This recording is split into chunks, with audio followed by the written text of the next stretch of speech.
Every no you speak in service of your well-being is actually a yes to your authentic self, creating sacred space for the life you truly want to live. And that is the thought for today.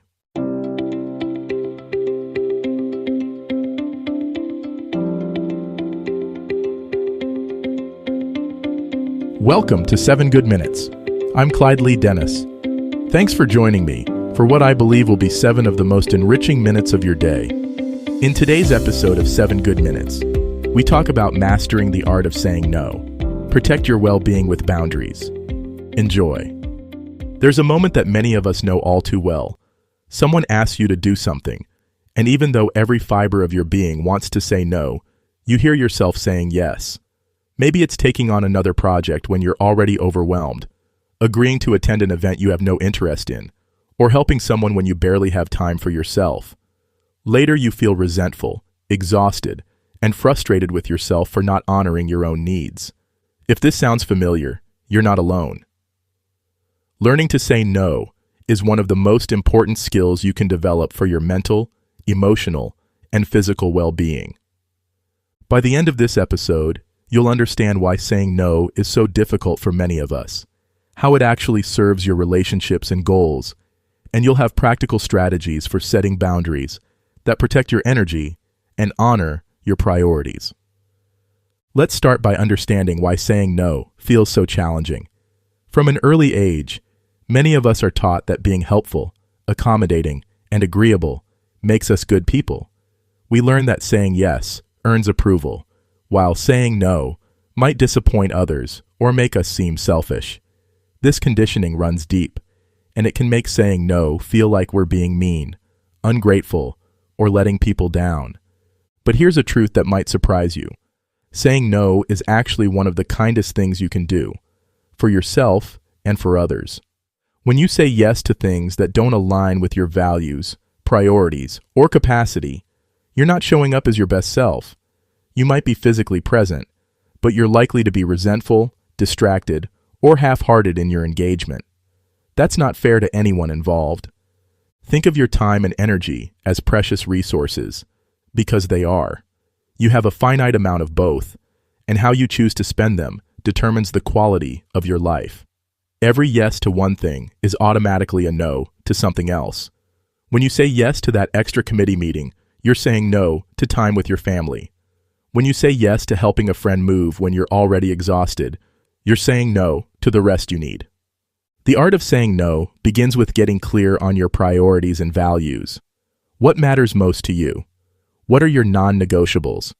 When you have clarity about what's truly important, it becomes easier to recognize when a request doesn't align with those priorities. This isn't about being rigid or inflexible. It's about being intentional with your choices.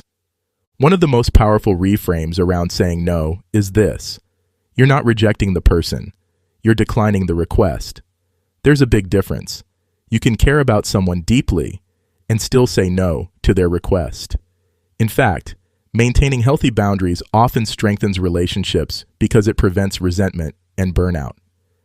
Let's talk about some practical strategies for saying no gracefully. First, you don't need to justify your no with elaborate explanations. "I'm not able to commit to that right now" is a complete sentence. The more you explain, the more you invite negotiation, or make it seem like your reasons need to be validated by others.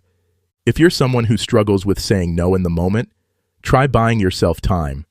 You can say, "Let me check my calendar and get back to you," or "I need to think about that." This gives you space to consider the request without the pressure of immediate response. Most reasonable people will respect this approach. When you do say no, consider offering an alternative if you genuinely want to help, but can't commit to the specific request. Maybe you can't volunteer for the entire event, but you could help with setup for an hour. Maybe you can't take on the project, but you could recommend someone else who might be interested. It's also important to recognize that some people might not respond well to your boundaries initially, especially if they're used to you always saying yes. This doesn't mean you should abandon your boundaries. It means they're working. People who truly care about your well-being will respect your limits, even if they're disappointed in the moment. Practice saying no to small things first. If someone asks if you want to grab coffee and you're tired, practice saying, "Thanks for thinking of me, but I need some downtime tonight." Building your no muscle with low-stakes situations makes it easier when bigger requests come along. Remember that saying no to good things allows you to say yes to great things. There are countless opportunities, requests, and invitations that might be perfectly fine, but they're not aligned with your current goals or capacity. By declining these, you create space for the opportunities that truly excite you and move you toward your priorities. It's crucial to understand that setting boundaries isn't selfish, it's self-care. When you protect your time and energy, you're ensuring that you can show up fully for the commitments you do make. You're preserving your mental and physical health, so you can be present for the people and activities that matter most to you. Consider the concept of good tired versus bad tired. Good tired comes from engaging in activities that align with your values and goals, even when they're challenging. Bad tired comes from overcommitting, people-pleasing, and saying yes to things that drain your energy without giving you a sense of purpose or fulfillment. If you're worried about disappointing people, remember that you can't control other people's reactions, but you can control your own choices. Some disappointment is inevitable in life, and learning to tolerate others' disappointment without abandoning your boundaries is a crucial life skill. Start paying attention to your body's signals when requests come your way. Does your stomach tighten? Do your shoulders tense up? Do you feel a sense of dread? These physical responses are valuable information about whether something aligns with your well-being.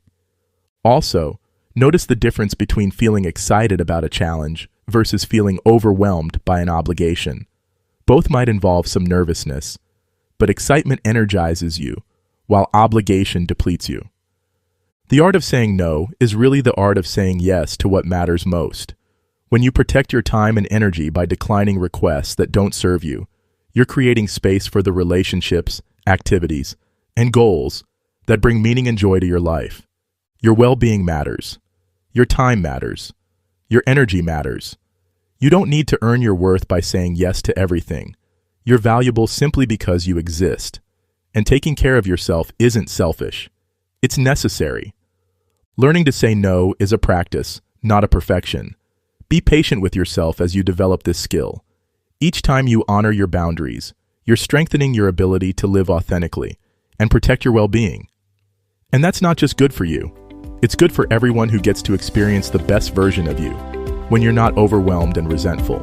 That does it for today's episode of 7 Good Minutes. Please take a moment to rate and review the show on the platform you're listening on. Until next time, let's be civil to one another out there. Thanks for listening.